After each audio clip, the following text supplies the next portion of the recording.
Hey, what's up, Kansas City? Stephen St. John here with another episode of Hot Mic with SSJ.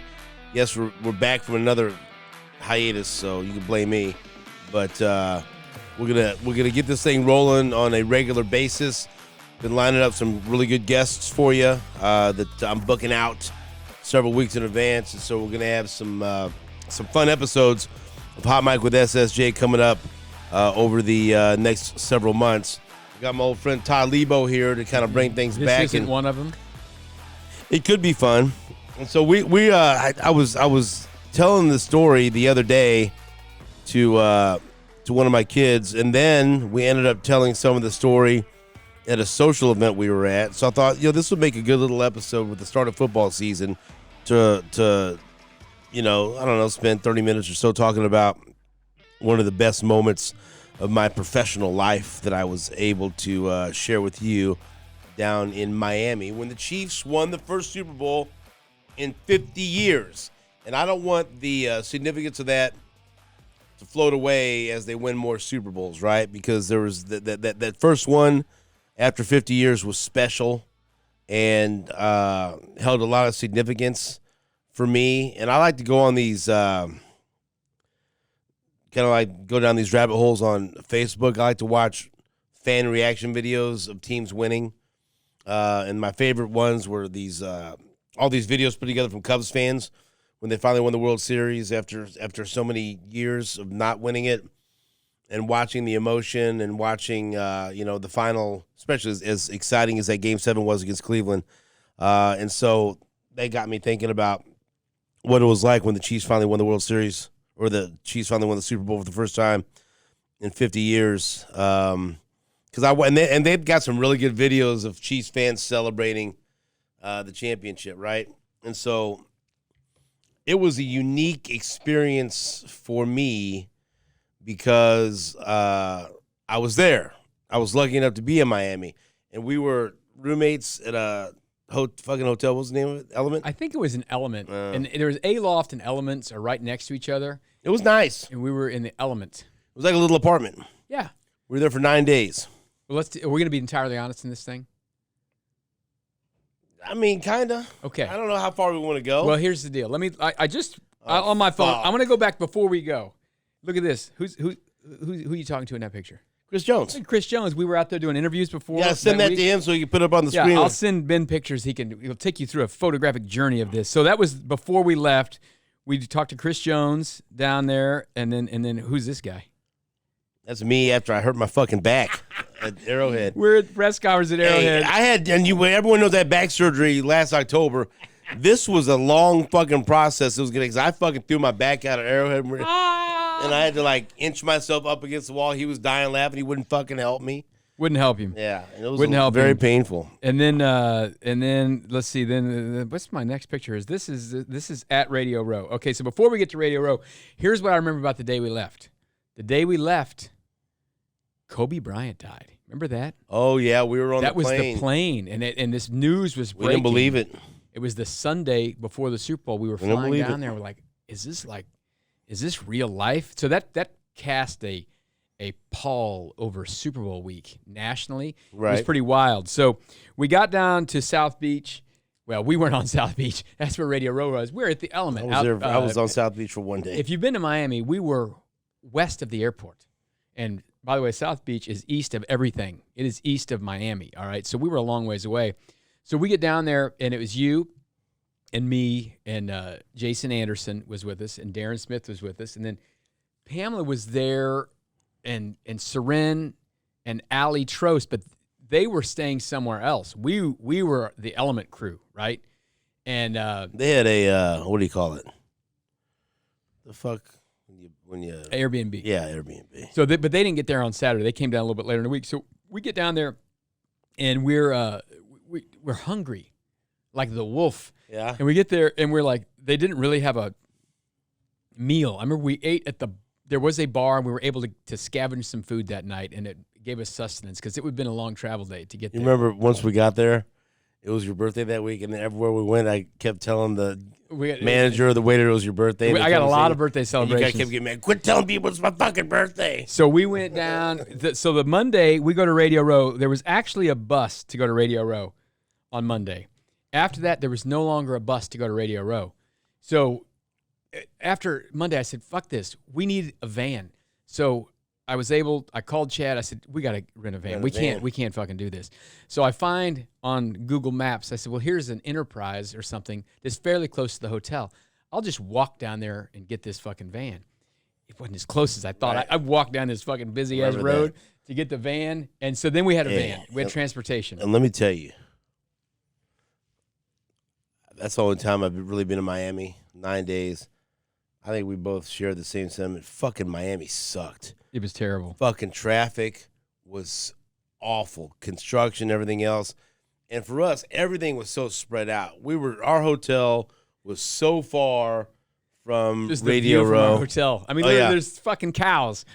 I got to send Ben all these pictures. No, it was fucking. We were at the edge of civilization. Right. Like, it's all civilization, and it's just green But stuff. like Radio Row was great, and doing the interviews there was great, and everything was great about being there with a chance to watch the Chiefs in the Super Bowl.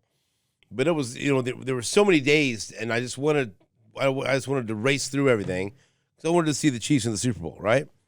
And so every day we were long days. We get there at Radio Row, I do the morning show, and then I'd stay there pretty much all day to try to record interviews with different celebrities and athletes, and did a great. Like I'm looking right now at all. I got an album of pictures of there's me with Edward James Olmos and Ryan Fitzpatrick and two of the stars of the Top Gun sequel and MC Hammer and Dana White. And what time? When did Top Gun finally come out?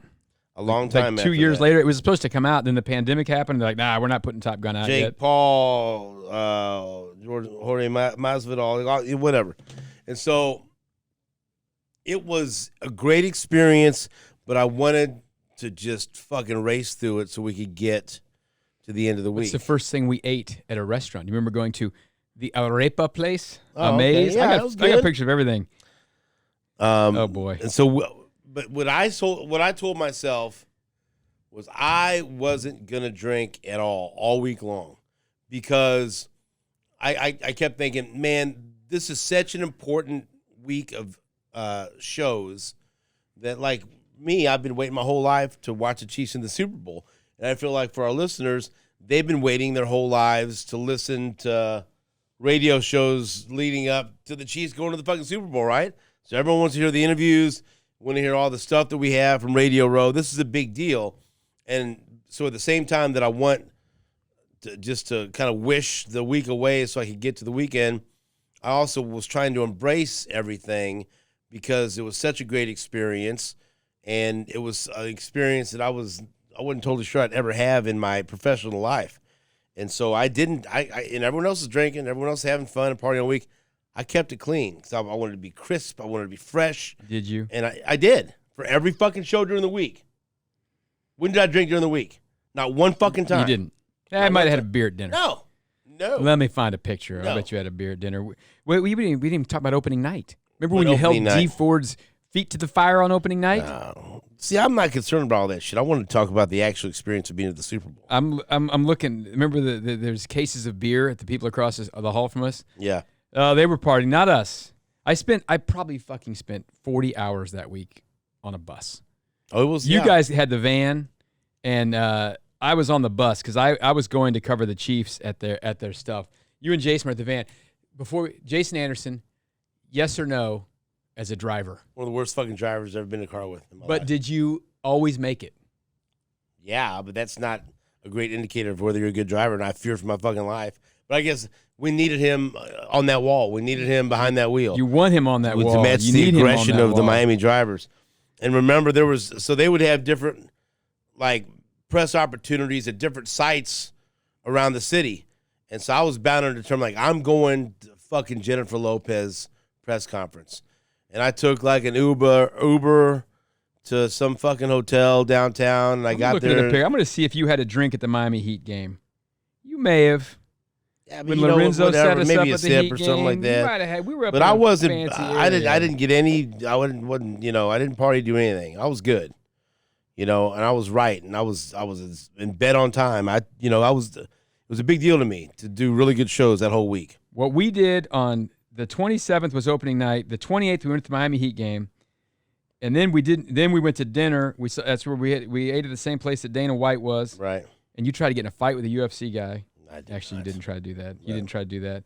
I'm looking at these. I bet you had a drink somewhere. No, because everyone was ordering bottles of wine. Nah, I don't drink wine. I don't know. I'm looking through I'm pictures. not getting that. Why are you so concerned about trying to disprove what I'm saying? Because it builds up to the fucking story, right? What is that? Who's that? Just some dude in the lobby. And so, oh boy. And so, like, I didn't want to party. A lot of people were partying all week long because it was a big deal. But then we got to the end of the week when fucking Snoop Dogg opened for Guns N' Roses. Then I started to let my hair down, right? But then that was Friday night. Yeah. My birthday was Saturday. I was turning 50 on Saturday. Yeah. So Friday night, we went to Snoop Dogg. We saw how many seconds of Snoop Dogg? I don't know. 3? Whatever. We didn't even get there in but time. before that, so Friday afternoon, Jason Whitlock, he'd come on my show, and then he invited me to go to the live set of his show at the time on ESPN. Was it on FS1 or ESPN? Speak for yourself. Speak for yourself, whatever. How many jobs has he had since then? A lot. So he had me there in the front row of the taping. And you wore fucking fancy clothes. I had a fucking suit jacket. South Beach, it was hot. So I was on South Beach, but I was there. Deontay Wilder, at the time the heavyweight champ, was there. Whitlock mentioned me on the show, introduced me to Deontay Wilder. It's fucking great, right? So meanwhile, I'm back at the Radio Row with Jason and Seren, and he's trying to get his show wrapped up. Yeah. And our job is we need to take some of the gear, and they need to take some of the gear, and we need to procure Stephen St. John. You got to come pick me up because I took an Uber down there. We got to find a way to get to St. John. So this John. is why I told you I didn't drink leading up to that, right? And so when I was done sitting, and I sat in the front row, and all these people were texting me, I see you on TV. It's outside, right? You're on the beach. I'm on South Beach. I said, I'm going to go in first bar I can find. I'm going to get a big drink. I'm going to fucking chug it because now it's on. Now it's Friday. I'm ready to fucking roll. By the way, it's like 3 o'clock. And I'm pre-gaming. It's not like but I'm nighttime. pre-gaming for Snoop Dogg and Guns N' Roses, right? And so I go into this, like a popular bar, and I said, give me a drink. He goes, what do you want? I said, give me your specialty with a bunch of fucking alcohol in it, something on the beach. I don't know, some big tropical drink, whatever. And I drank that motherfucker. Boom. I'm like, Chiefs are in the Super Bowl, let's go. And then you. In the meantime, right? I had not driven down there. Jason had driven the van down there, and you guys had parked in a different place. So now we're walking around with fucking boxes of gear, and he can't remember exactly where he parked. So we're walking the streets of fucking South Beach trying to look for the garage where you parked. We finally find the car. You pick me up? And now I'm fucking sweating my balls off, and I'm on the phone with you, and you're like, I'm on 6th and whatever, and we're like, we're on this. And then I spied you. I said, stay in the median, stay in the median. And you ran across the street. We had to fucking drive around the block. We go all the way back to our hotel, and then get all the way back for the concert. That's why we missed. That's why we had to go get Pamela because she was at Radio Row, and then we had to go. We had to drive around, and we picked her up, and then we had to go all the way back because like you guys had to fancy up or something. I was like, let's go to this fucking show. So we drove all the way back. I didn't wear a suit to in Guns rush hour Guns traffic on a Friday. Remember how bad it rained after Guns N' Roses? And then we had to drive all the way back, so we missed Snoop Dogg. It rained, I don't know, maybe 3/4 of an inch, and that means 5 inches of rain puddle up in the fucking streets of South Beach or from downtown Miami. So we went to the show. It was fun. And we have to drive back, and Jason was driving, and on the fucking interstate, we hit a puddle that was like 4 inches deep. I thought we were going to hydroplane off. I didn't feel safe. It wasn't safe. So then Saturday. That's my birthday. Right. So then here's where it went wrong. Well, let me tell you before it went wrong. What did we say Friday when we left South Beach? Fuck, I don't know. We said we're never going back. Oh, yeah. I said we're never going back to South Beach. And then we had to go back to South Beach because the station had given away tickets. Oh, we had to find the person that won the tickets. So they had given away, we had given away tickets, and Chad, boss man, had the tickets, and he was at a hotel on South Beach. So we had to drive our ass fucking back into South Beach. Traffic purposes, we don't want to be back there. That's all I'm telling you. We had to go back to South Beach, and who did we see when we're waiting for Chad to come out with the tickets? Jalen Ramsey. Jalen Ramsey comes walking in his hotel and rolled the window down and said, "What's up, Jalen?" Yeah. And then Chad gave us tickets, and we're like, "All right, now this is serious this time. we're never going back to South Beach. And I still haven't been back to South Beach. So it's my birthday, and we're going to go to Fort Lauderdale because there was going to be a Chiefs party in Fort Lauderdale. So this Chiefs Kingdom party was our people. And this is Kansas City. They had asked me to MC it, right? And it was at this fucking bar that was like gigantic. It's a courtyard. It was I don't know, a courtyardy thing. Yeah. I don't know what it would be like. It was kind of like, it reminded me, the area where we were at kind of reminded me of Westport. Yeah. Or, in the bar would remind you of a big bar at like the Ozarks that had multiple levels and a square in the middle. So we get in there and the plan is... We're VIP'd, buddy. Yeah. Well, I'm the MC. I'm hosting this motherfucker. Timmy and I'm was back there with Tim Grunhard and Dante Hall.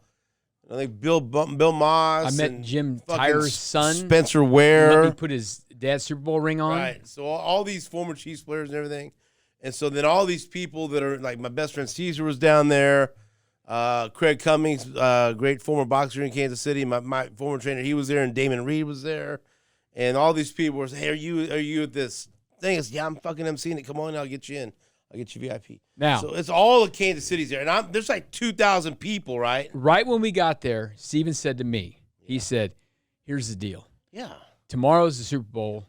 Don't let me get all drunk and fucked up too bad tonight. Don't let me stay late. I said, I got you, buddy. Jason Anderson does not drink. He's our DD. He doesn't drink like smell it. So we're good to go. Jason's going to drive us back. He's ready to go whenever. So I said, all right. I put my hands on his face, and I said, I got you. Don't worry about it. And then we go into the place. Well, look, so anyway, this is how things kind of turned into a thing. That's how things kind of ended up for me that night. We'll send some pictures. But listen, so here's the deal. It was good folks in there. Here's the fucking regular deal. people. I get there and like even like the principal of my kid's grade school is there and her family. Like everyone's, hey, let's do a shot. Hey, I'll buy you a drink. Hey, I'll buy you a drink. I'm overwhelmed.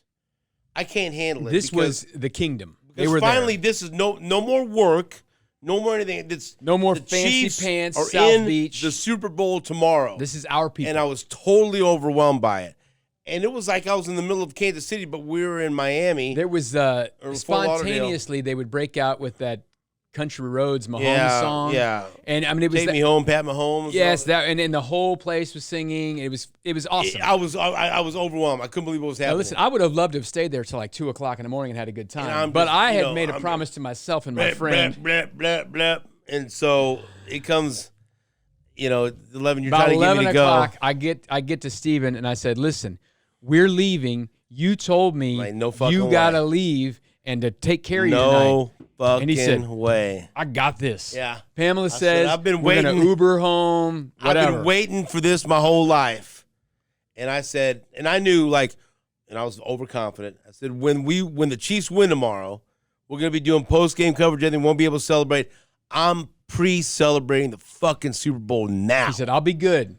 We're going to be fine. I was good, but I was having fun. So I get in the car, frightening car ride with Jason, even though it actually wasn't bad. But, there's no one on the road. It's great. He's totally sober. Drive home, get back to our hotel room. Steve and I were sharing a room.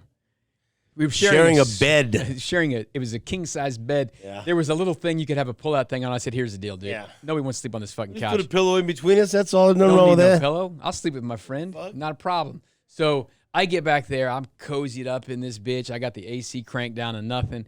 I don't know. It's 2:30, maybe 3. I don't know what time. And I hear some rattling, doors going. Then I hear some grumbling. I hear this fucking guy come walking in. He goes, I don't understand how Uber, even what are they doing? I don't understand how this fucking works. I don't know what kind of business model is this. I got mad because I left my fucking Lucky Chiefs bucket hat in that Uber. And he had no way of get a hold of the fucking guy to fucking, I thought he stole my hat. Whatever. We don't need to get it. That's right. But so I was mad. He spent like 15 minutes talking to himself about Uber.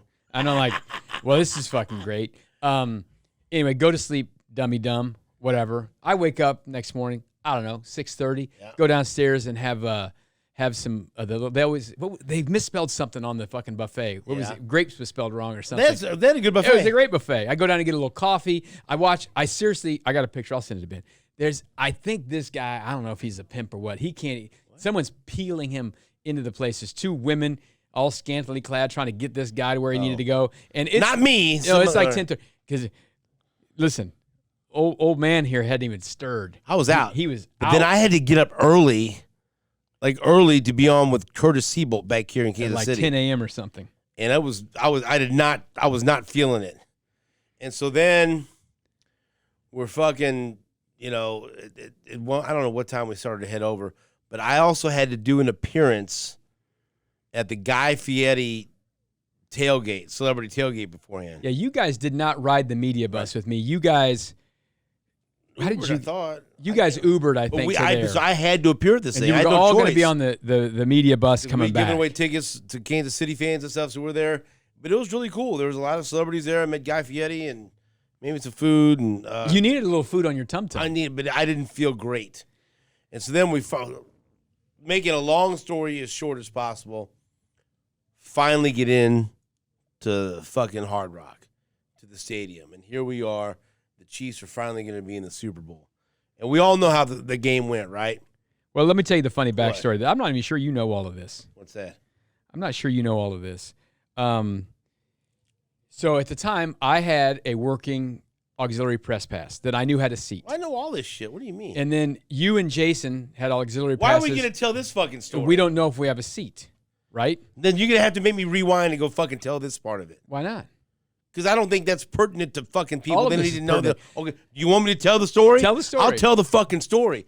And so up until that point, I had an auxiliary press pass, and my fat ass was going to be in a fucking trailer. We didn't know. No, we knew. We didn't know. 200 yards away from the fucking stadium, and I'd waited my entire fucking life to see the Chiefs of the Super Bowl. I worked my ass off the entire week to see the Chiefs of the Super Bowl, and I'm going to be basically watching on a fucking TV in a trailer. We don't know. We're not sure. Bullshit, we didn't know, because that's what you told me. I didn't know. And so then you and Jason are trying to hatch a plan to sneak in there and go, I'm not fucking sneaking in nothing. I'll sit here, I'll watch the fucking Super Bowl while everyone else has a fucking ticket to the game, and I'll be pissed off, but then I'll go do interviews in the locker room. I'll make the best of it. I'm just lucky I'm in the city. But I was fucking scared. Steaming. No, steaming. Scared. Fucking hot, right? And so then finally, on Sunday morning, and I'd even called my wife, and I was upset. I said, here's the deal. I'm not even going to get a chance to go into the game. She goes, are you fucking kidding me? I said, yeah, here's what it is, blah, blah, blah. They don't give us 3 full press passes. I got an auxiliary press pass. But you know what? I'm luckier than most people. I've been here at Radio Row. I'll be here in the city when they win it, hopefully. And Susan's like super positive, and I'm always negative. She goes, oh, maybe you'll end up in there. I said, Sue, or maybe I'll fucking grow to be 6'5" and be the heavyweight champ. Maybe I'll fucking fly to the moon next month. Or maybe not. Okay, maybe I won't get into the game. And so that morning, my angel on my shoulder called me. I'm not going to say who it was. I'm not going to say who it was. Whatever. Someone let me know that they had a ticket for me to the Super Bowl. You know how much work I did behind the scenes to make this happen for you? You can take all the fucking. Was it you? Of course it was me. You can take all the. No one else. I'm not taking all the credit. I'm not taking enough credit. You take a lot of credit? I'm taking some credit for this because I wanted to make sure you were fucking handled. Yeah. What did you do? I made sure that people knew how important it was. He pulled strings. Someone called me and I got a ticket, and so I don't fucking care what people. I couldn't have my bedmate scared. I was mad. I was upset. Yes. I fucking get off the phone. So I've got the ticket, right? And so I call Susan to tell her, and I just fucking bust out in tears. Like, I'm going to be in the game. I'm going to the game, Because I went all week thinking I'm not going to be in the game. And now here, day of, I'm going to the game. And so then I called Richie and Phil and put them on speakerphone and told them the whole story. And they were so happy. And look, I'm overly sentimental. People criticize this for me all the time, about this all the time. But it was very significant for me to be in that game for a number of reasons. And at the very top of the list is, like, I fell in love with the Chiefs because of my grandfather, Danny Ontiveros. My mom and dad when I grew up, were huge Royals fans. How could you not be? That was, I was born in 72, 76, 77, 78, going to the World Series in 80. Back to the playoffs in, 81 and 84, and then winning in 85. George Brett everywhere. True blue Royals. That would be our thing. We go and sit in general admission. We loved it. That was the Royals. People didn't love the fucking Chiefs. People didn't love the Chiefs in the 70s and the 80s, but my grandpa did. Hardcore. And he'd take me to games when you would go and be a part of the Huddle Club, where if you were like a kid or a senior citizen, you got like a half-price ticket and a T-shirt, and we'd go to games that nobody was at. And then he kept going up until I remember he took me to the Bo Jackson game where people threw baseballs at him. And the last game that my grandfather took me to was Derek Thomas's first game as a rookie. And then oddly enough, when it started to be the place to go, my grandpa didn't want to go to the games anymore because it was fucking too many people and parking was too difficult. He liked it when he could just drive up and there was no fan. You know what I mean? 'Cause that's the way it was. Right, yeah, it was simple. And so then but he still loved him. He wanted to watch him on the TV. But that's, and he'd always, I used to always take shit because I was like the baby grandchild and they loved me and I would always go. But you know what? I spent a lot of time with my grandparents. I had they were like a second set of parents to me. But he'd always, the Chiefs did something, they called me Steve-O. That's Steve-O's team. He'd always be real. That's our deal, right? The Chiefs. And so I wanted to be there because my grandfather at one point, I'll never forget this, and it was after the Chiefs lost. Fuck, was it? It was when they lost to the Chargers after the '92 season. And 17-0? Yeah. Or 24-0 got shut out. And I'll never forget. I started to cry. I was upset because that's what it was. And he fucking told me, and I'll never forget this. He goes, Mijo, I'll probably be gone. He goes, but if the Chiefs ever go to the Super Bowl, you gotta go. You gotta be there. You gotta be there for all of us. And I took that shit serious, right? And so at that time, when they finally go to the Super Bowl, my grandmother and grandfather passed away. My mom fell in love with the Chiefs, during the Schottenheimer era, and she'd say the same thing. She wasn't around to go. And then my cousin Tony was a huge Chiefs fan. He's no longer with us. And so I thought, for all the people that grew up in Northeast and all the people that love the Chiefs and all the people, the real, true Chiefs fans, why in the fuck are you going through your phone while I'm trying to tell the story? Pictures. That is more distracting than anything you've ever done in this fucking studio. Getting pictures. I'm trying to tell you a heartfelt story. I'm listening. And I said, for all the people that invested so much time and effort and tears into this team, I want to be there to represent my family. I want to be there to represent my grandfather, my mom, and be there so, someone from our family was there when they finally got to the Super Bowl. And that was a big fucking deal to me. And so then walking in. You got the precious ticket, but you were alone. Call the board. I don't give a fuck. So you were in. Back in the fucking shot in 89, 90, 91, I had one single season ticket up by myself. I like going to games alone. I don't care. So the end of the bit is Jason was able to get into the area. Now, he was sitting, here's what happens. Fucking media, the way they run this is stupid. Like, we cover all the games, and we got one fucking seat in the stands. I'm not bitching, okay? We're not in the press box, whatever. And lots of people get these things. They don't even go to the fucking game. So there's empty seats all around the auxiliary press thing. So Jason got in. You could have gotten in, I guess, and he was sitting in someone else's seat, but I had 10 rows behind me. I had a great seat. You were good to go. I had some people from San Francisco in front of me. They actually bought me some food because they felt bad for me because when the Chiefs were losing. You looked like you needed food. You hadn't eaten or drank in days. I was sitting next to a couple of Chiefs fans from England.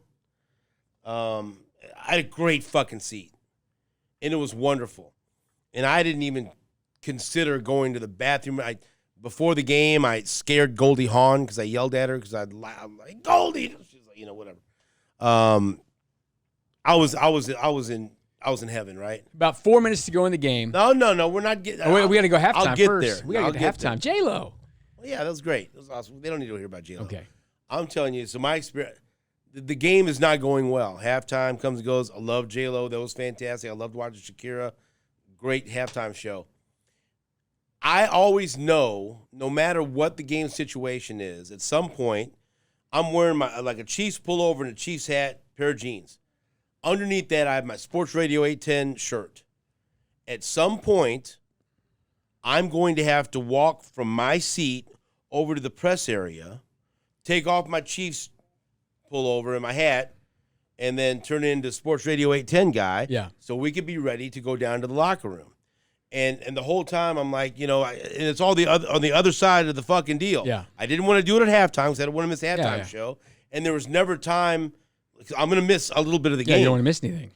And so when I decided to walk over was the second interception by Mahomes. Mm-hmm. When it looked Tipped like the ball. It looked like it was going to be over. Toast. You guys are down and double that was digits. it. And I said, motherfucker, they're going to lose this game.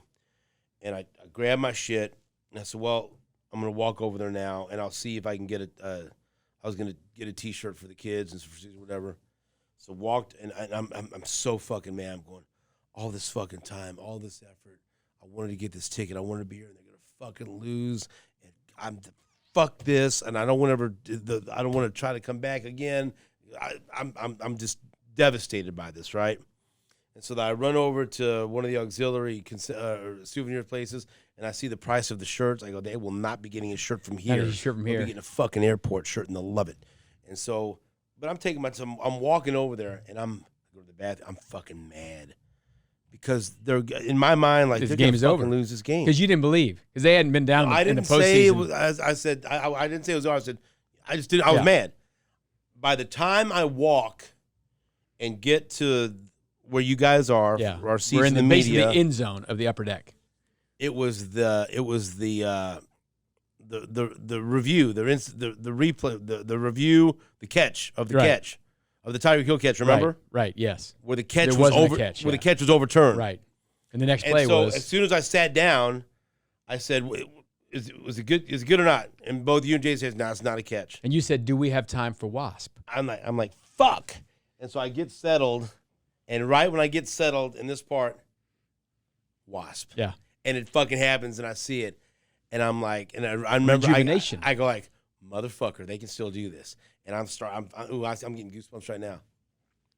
Kelsey scores a touchdown, and then when do you point to the fucking half-eaten Twix? So there's people who were setting up there had left. Yeah. So we're just watching the game. I mean, we're the only people that care. The Kansas City people are the only people that care. The other people are like, fuck this. I'm getting on the bus. I'm leaving. So I don't know if you guys know this about Steven. He's a little fastidious about certain things. He's a bit of a germ freak, but it's okay. I'm not judging you.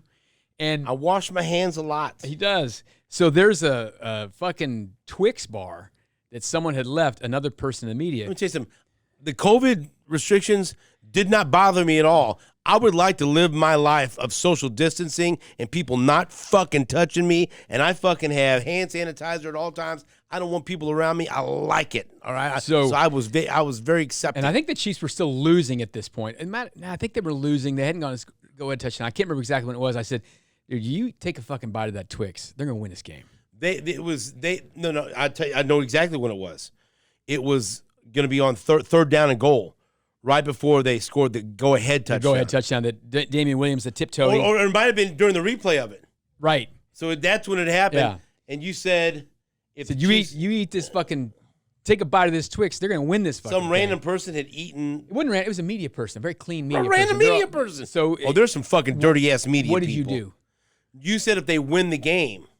Oh, if they win, you have to take a bite. And you said, fuck yes. Yeah, fuck yeah. As if they win, I'll do whatever. And so then they win. No, we know what happened, and that fucking run by Damian Williams, I'll never forget it. Yeah, and it was almost like everything was happening too fast because if you think the sequence of Wasp, the Kelsey touchdown, getting the ball back, the go ahead touchdown, the fucking everything. It's like I remember I go, this happened too fast. I can't wrap my head. They're gonna win? They're gonna win the Super Bowl. I didn't know what to do. And so then as soon as Damian Williams comes in here, and as soon as Damian Williams scores that touchdown, it's like they're going to win. They can't lose this. I took that half-eaten Twix, and I ate that motherfucker. I didn't care about any germs or whatever else. And so then, if you remember, we were grabbing some Super Bowl programs, and one of the ushers almost wanted to fucking fight us. Those are my programs that I put on. Fuck you. Fuck you. You work here. You You're don't not care. supposed to. So anyway, Then we go downstairs and we work. no, wait, hold on. This is where my special story is. Then you call home. So no, we walk out, and we're upper level, and there's the long giant escalator to go down. Yeah, it's like 4 stories. And then you look at me before you get on there, and I was doing like a Facebook Live thing, and you're going, "Don't cry, don't cry." I said, "Too fucking late," and I'm crying because then the Super Bowl that we won it, right? And so then I get really emotional, and so I call Susan, and I'm on speakerphone with Susan and the boys, and I can hear how excited they are. And I go, can you fucking believe it? They just won the Super Bowl. And I just saw it. And then we're talking, and you're saying, come on, we got to go down to do interviews. We got to work. And I said, hey, your dad's got to go interview the Super Bowl champs. Bang. I'll call you back. And then I just like fucking just tears go down my face. And so we get to that, and it's one of these weird moments in my life where everything kind of just slowed down. I remember we get on top of that escalator and we're going down, and I just thought about my grandfather, and I thought about my mom, and honestly, I thought about all the horrific fucking playoff losses that we had ever endured as Chiefs fans. I thought about the fucking Colts game that I was at when I froze my ass off, and Lynn Elliott and Paul Hackett and Steve Bono combined to fuck me and the rest of the Chiefs fans. I thought about the Elway Broncos game, where fucking Elvis Grbac fucked me in that one. And so, the no punt game, the fucking, the Steelers playoff loss. Marcus Mariota. All of throw them. and catch. But even going back, like the loss to Miami when fucking Lowry missed the field goal. And they lost 17-16. All the losses just wrapped into one, the losses at Buffalo. And it was overwhelming because you got to understand something. I didn't really talk about it that much, but the previous year, that loss to the Patriots in the AFC Championship game fucking broke me. Mm-hmm. I had never been so devastated. And I remember I parked in that bottom lot as far out as possible as you could go. Because in my mind is when they win, I want to be able to just walk to my car and I don't want to have to drive through all the shit because they're going to be setting this place on fire. And in many respects, it reminded me of the 2014 run for the Royals. Because, you never know if you're in a special season, the magical season, right? And then you're in it, and you think this is it. Right, yeah. And it's the magical season until it's not. Like 2014 was the magic ride to a championship until Salvi popped up the fucking ball, and it wasn't.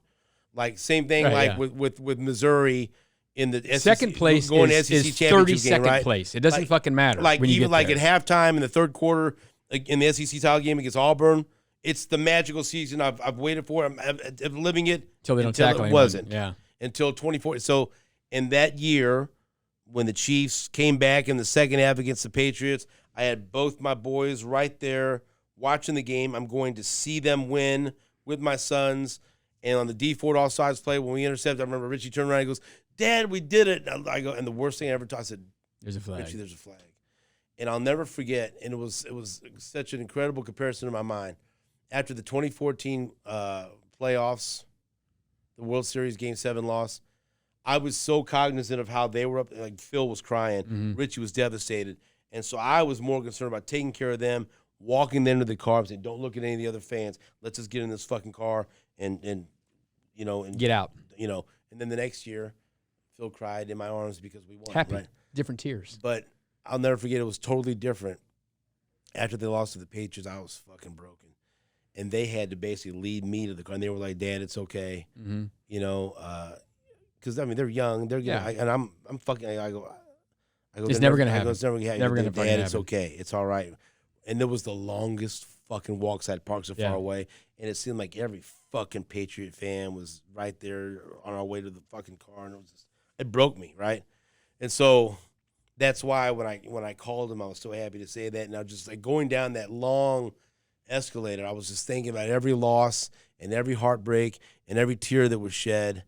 And I just kept thinking, they just won the fucking Super Bowl. And I was thinking, would you get your fucking mind right? We got to do it. We're going to work here.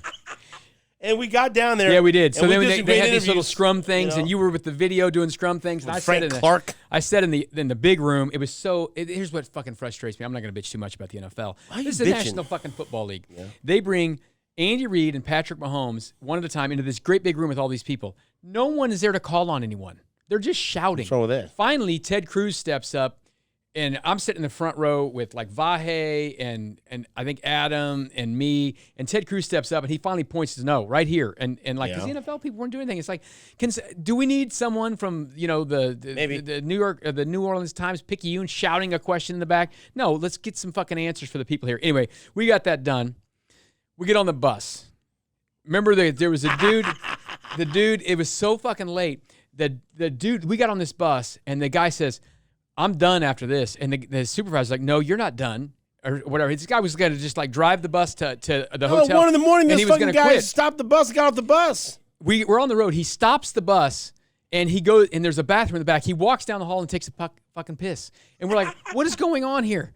Finally, he didn't know where he was going. We had to go through this one other hotel. Then it was a local guy. He says, you got to turn right here. The guy did not know where he was going. He got lost. You were getting irritated. I was getting irritated. And I was like, Todd, I don't give a fuck. Well, we were working the Super Bowl, right? But we get back to the hotel. Let me look what time this Bucks. We got back to the hotel happened. And we broadcast all night long, and then I had to do the morning show too. Hold on, I got a couple pictures. Great. I sent these to Ben. We're gonna have these on. This is what I was doing earlier in bothering you. Let me get some timestamps on these pictures.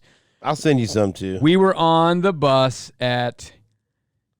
This is it's still February 2nd. That's not so bad. 10:43. La da da.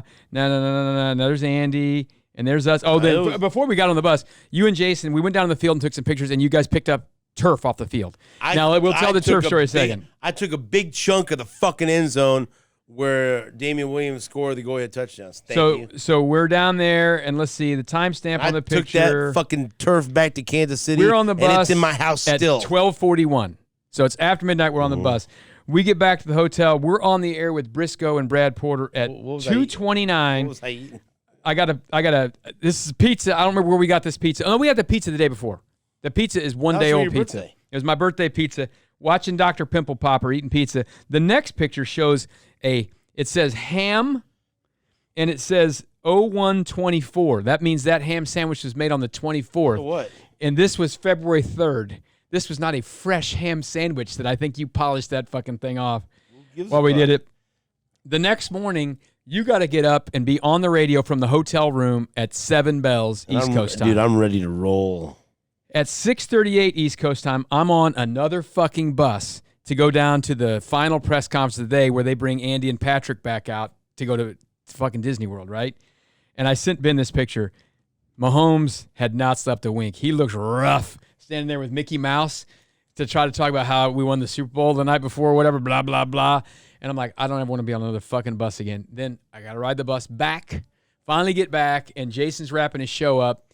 And I go and get us all like Chick-fil-A or something. Yeah, Chick-fil-A. I drive through and got us all Chick-fil-A. We're all packed up. We're ready to leave. We go, and our plane's on time. It's all good. We get to the airport, and Jason and Steven both have significant chunks of turf. This isn't like two blades of grass. The big part of the fucking turf. So I don't know. We're in this is maybe people take drugs in and out of Miami. I don't know if they go to Miami's airport to do this, but we're there. They search my ass. And I get through security. I look back. TSA's got both of these chuckle fucks at the thing, and I wasn't listening. But what was the discussion like with the TSA about your what is? I go carry-on look. bags? I go look. You can think whatever you want. I work for the game. I was here to cover the Super Bowl. I was on the field after the Super Bowl, and I removed a giant piece of the end zone, and this is what it is. I have nothing else to say. I mean, either you believe me or you don't. And I said they're going to take my fucking Super Bowl turf, and they let me keep it. And I all this work. I had it preserved. We did it.